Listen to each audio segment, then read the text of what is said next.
Hachette Audio presents Find Me the Votes, a hard-charging Georgia prosecutor, a rogue president, and the plot to steal an American election.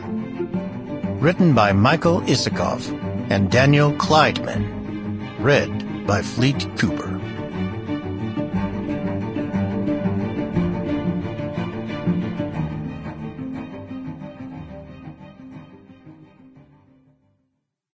Prologue.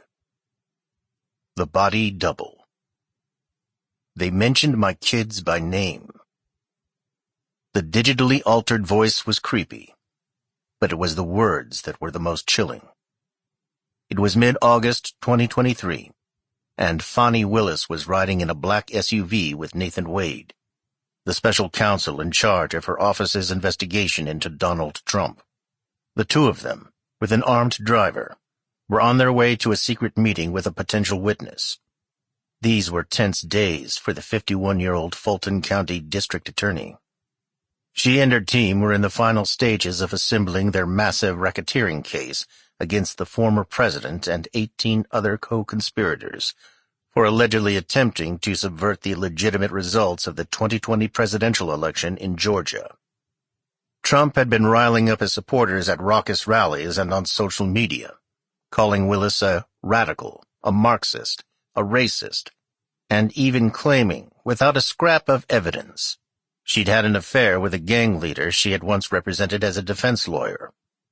All of Trump's claims were patently absurd, especially to anyone with even a passing familiarity with Willis and her record as a hard-nosed prosecutor. Yet the taunts and the threats against the DA had been building for months, many of them rising out of the Trump investigation, but some from other big cases she had brought to crack down on the gang violence that was wreaking havoc on inner-city Atlanta. At one point, she and her 80-year-old father had been forced to move out of her house into an apartment building protected by security guards. Willis and her senior staff were assigned bulletproof Kevlar flak jackets to wear if things got really hairy.